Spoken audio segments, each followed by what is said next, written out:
राम नाम विस्तार। परमात्मा श्री राम परम सत्य प्रकाश रूप, परम ज्ञान अनंत स्वरूप, सर्वशक्तिमान एकैवाद्वितीय परमेश्वर, परम पुरुष दयालु देवादिदेव है।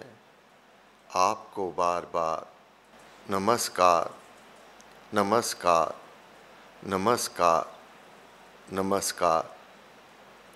हे देवादिदेव, आज से श्राद्ध आरंभ हो रहे हैं। हे भगवान, आपकी कृपा, आपके आशीर्वाद और हम सबको सन्मार्ग सदैव प्राप्त होता रहे। हमारे गुरुदेव की कृपा, गुरुदेव का आशीर्वाद और श्री गुरुदेव द्वारा दिखाया मार्ग हमें जन्म जन्मांतरों तक प्राप्त होता रहे।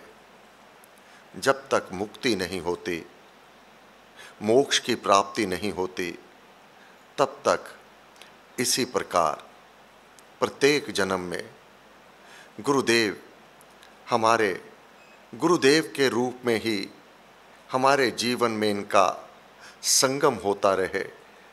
ऐसी हे भगवान आपकी कृपा बनी रहे, क्योंकि गुरु का मिलाप सीधा कदापि नहीं होता। जिस पर आपकी दया दृष्टि हो जावे, उसके जीवन में पथ में प्रकटे सद्गुरु, उसके जीवन के इस मार्ग पर पूर्ण गुरु का मिलाप हुआ करता है। संत गुरु श्री राम आपकी कृपा से ही प्राप्त होते हैं। पूर्ण गुरु का मिलाप हो जाना मानो जन्म जन्मांतर में किया कोई पुण्य कर्म वह फलीभूत हो जाता है। हे भगवान, इसीलिए हमारे गुरुदेव ने नित्य नियम से पुण्य कर्म, शुभ कर्म, सेवा, परहित परोपकार, सिमरन और स्वाध्याय इत्यादि ये मार्ग दिया। हम इस मार्ग पर दृढ़ता से चलते रहें। ऐसी आपकी कृपा हो, दया हो, मेहर हो। आपको बार बार नमस्कार नमस्कार नमस्कार नमस्कार। आज से श्राद्ध आरंभ हो रहे हैं।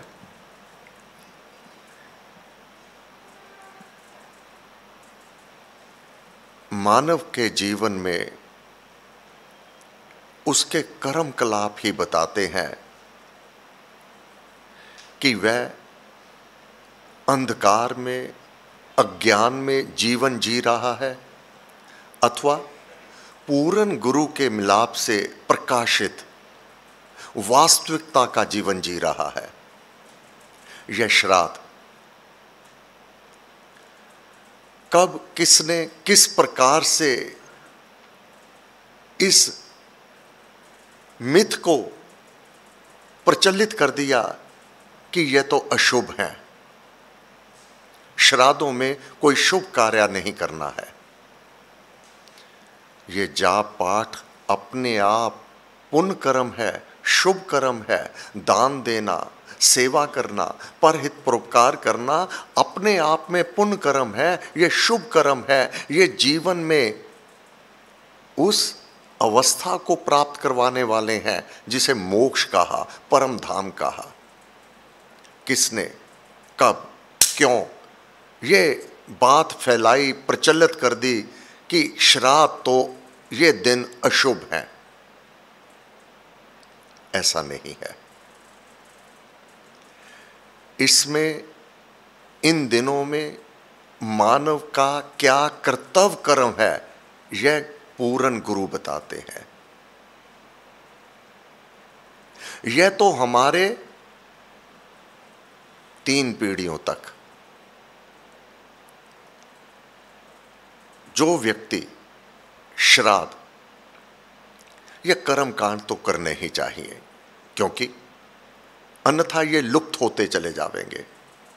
जब अर्जुन ने कहा, अर्जुन को सारा ज्ञान दिया, तब अर्जुन को शंका हो गई कि मेरे को युद्ध करवाने के लिए भगवान मुझे ये सब कुछ कह रहे हैं।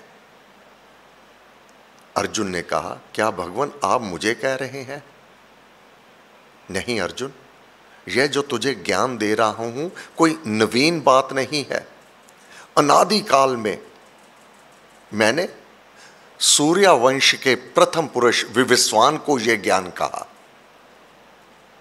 विवस्वान ने ईक्ष्वाकु को कहा, मनु को कहा। इस प्रकार यह परंपरा से चला आया है। यह समय पर लुप्त हो गया था। क्यों लुप्त क्यों हुआ?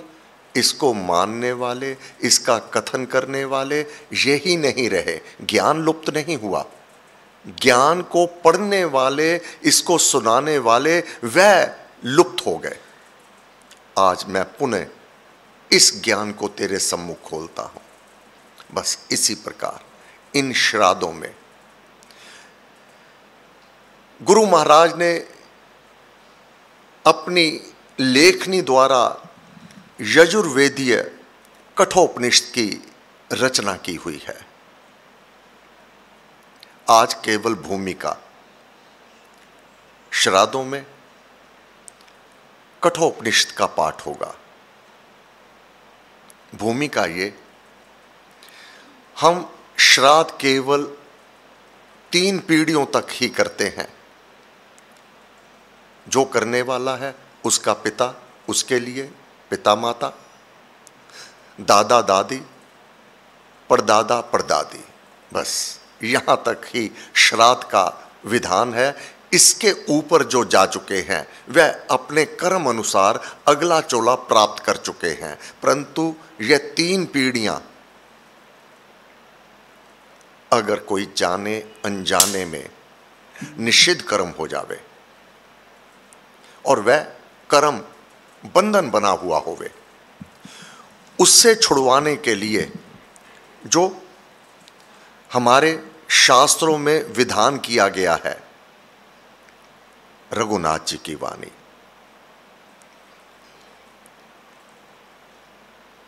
पिता दत्त वरदान, सत्य बनाना है मुझे, मत बनिए अनजान, पुत्र धर्म को सोचिए, होकर बहुत गुणवान, पतन पाप अति नरक से जो करता परित्राण, परित्राण बचाव, रक्षा करने वाला। अब इन 3 पीढ़ियों में से किसी से भी कोई भी जाने अनजाने में विपरीत कर्म हो गया होवे, उसके विधान में उसका नियम है, जैसा कर्म करे जन कोई वैसे फल पाता है सोई। जैसा बीज भूमि में बोवे औंकर फल वैसा ही होवे। चाहे अग्नि में जानबूझ करके हाथ दे दो, चाहे अनजाने में दे दो, उसका स्वभाव है जलाना। इसी प्रकार चाहे जानबूझ के कर्म किया, चाहे अज्ञान में किया, क्योंकि ज्ञानवंत होना भी मनुष्य का प्रथम कर्तव्य कर्म है। ज्ञान ना होना, क्या करना क्या ना करना, प्रत्येक मानव स्वतंत्र है, परंतु उसके परिणाम वह परमात्मा के हाथ में है। इसलिए रघुनाथ जी ने कहा, होकर बहुत गुणवान, पतन पाप अति नरक से जो करता परित्राण, मात पिता की पुत्र है। जो माता पिता को नरक में से भी निकाल लेवे वही केवल पुत्र है। करके सार्थक सुनाम हमें दिखाना उचित है। सुनाम किस वंश में आपकी उत्पत्ति हुई है, किस जाति में हुई है, किस धर्म में हुई है। हम सब हिंदू धर्म में हैं। जो हमारे शास्त्र कहते हैं उसके अनुसार कर्म करेंगे तो हमारे कर्म सार्थक हैं, विपरीत करेंगे तो निरर्थक हैं। बंधन है सुपुत्र का काम सच्चा बनाए बाप को। प्रकृति का नियम है, जो आता है अवश्य जाता, आदि सदा ही अंत दिखाता।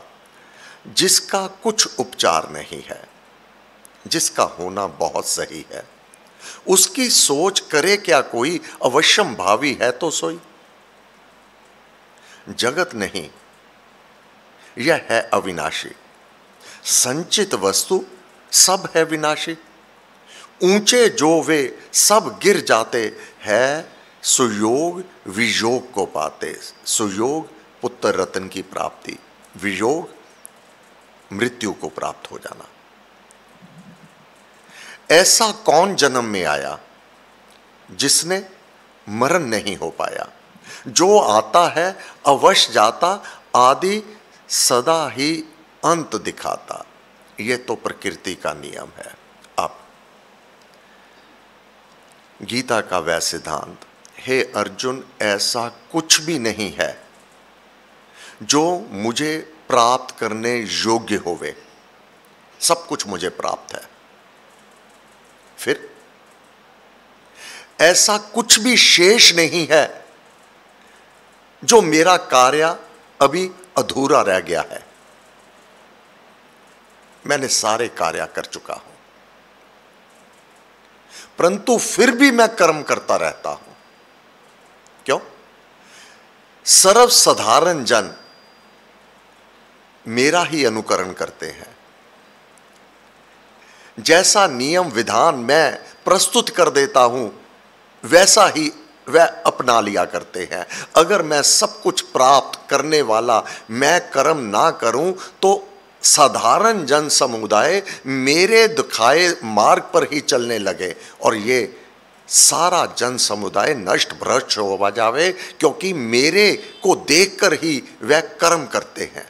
कैसा कर्म करना है? रघुनाथ जी, उचित हमें है धर्म कमाना। अयोध्या कांड 32वां सर्ग 65वां श्लोक। उचित हमें है धर्म कमाना। ये श्राद्ध कोई दूषित नहीं है, कोई अशुभ नहीं है। इसमें हमें अपने धर्म का पालन करना है। अपने पूर्वजों के लिए अगर कोई जाने अनजाने में विपरीत कर्म हो गया और वह बंधन बना हुआ है मुक्ति से, उससे परित्राण कराना है, उनसे बचाना है, वह पुत्र ही करता है। विधान है ये। उचित हमें है धर्म कमाना, पड़े नहीं पीछे पछताना। अपनी सोच करो तुम ऐसी, उच्च सुगति हो चाहे जैसी। अपनी गति के लिए हमें ये कर्म कांड करने हैं। बहाना अपने पूर्वजों के लिए, पिता माता दादा दादी परदादा परदादी इत्यादि, बस यहीं तक ही तो सीमित है। वास्तव में उच्च सुगति, अपनी उच्च गति जो हमारा कर्तव्य कर्म है, उसको हमें करना है। उसके लिए उपनिषद। समय पूरा हो रहा है। कल प्रातःकाल इस सभा में पाठ होगा 19 पृष्ठ यजुर्वेदीय कठोपनिषद अध्याय 1 वल्ली 1। परंतु क्योंकि आज पहला श्राद्ध है, आज आप अपने घर में ये पहला अध्याय एक बार अवश्य पाठ करेंगे। ये जितने और कर्म कांड है बहुत उत्तम है। दान इसी में आएगा, पहली वल्ली में ही आएगा। जाप करना, पाठ करना, सेवा करना, दान देना, ये सब हमारे पूर्व संचित ये कर्म हो जाएंगे। ये पूरित कर्म है जो हमारा कल्याण और हमारी आत्मा का मंगल करने में एक अचूक औषधि है, ये कर्म करना। और जो कर्म कांड हैं, श्राद्ध के, भोजन करवाना, दान देना, अधिक जाप पाठ करना, इस निमित्त वास्तव में हमारे शास्त्रों की विशेषता, सुंदरता तो यही है ना, एक कार्य से दो कार्य सिद्ध होते हैं। अपने पूर्वज, उनके बंधन भी कटते हैं और अपनी सुगति होने में कोई भी संशय नहीं रह जाता। तो आप आज स्वयं अपने घर में 19 पृष्ठ यजुर्वेदीय कठोपनिषद अध्याय 1 वल्ली 1 ये पूरे अध्याय का पाठ आप पहले का कर लेंगे। कल प्रातः हम इसी सभा में इसको समझने का प्रयत्न करेंगे कि गुरु महाराज ने हमें क्या समझाया है। इसलिए आज का जो सर्वोत्तम प्रसाद गुरु महाराज का कि यह श्राद्ध अशुभ नहीं है, यह हमें शुभ कर्म करने की प्रेरणा देते हैं, हमें अपने कर्तव्य कर्म करने का मार्ग दिखाते हैं।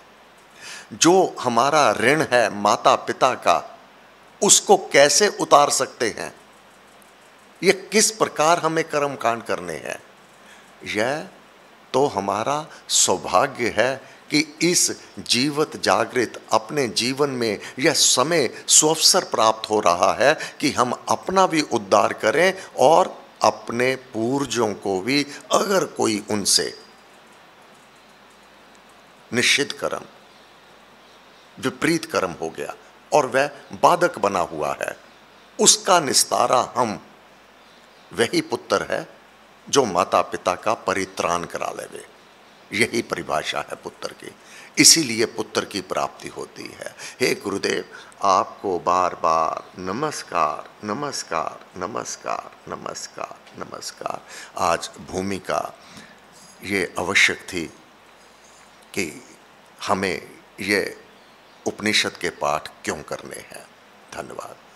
सर्वशक्ति मते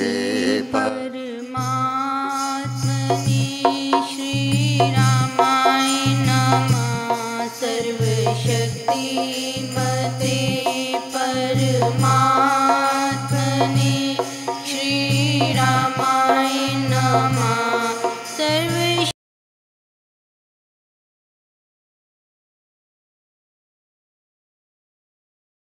रामाय नमः। सर्वशक्ति मते परमात्मने श्री रामाय नमः। सर्वशक्ति मते परमात्मने श्री रामाय नमः। सर्वशक्ति मते परमात्मने श्री रामाय नमः। सर्वशक्ति मते परमात्मने श्री रामाय नमः। सर्वशक्ति मते परमात्मने नमः। सर्वशक्ति मते परमात्मने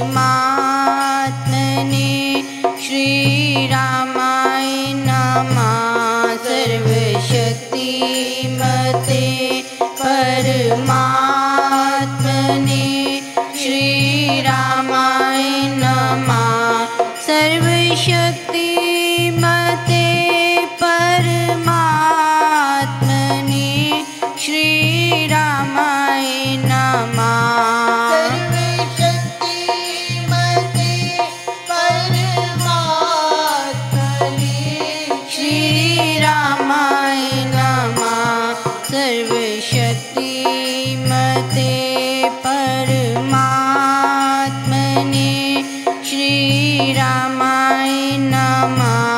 सर्वशक्तिमते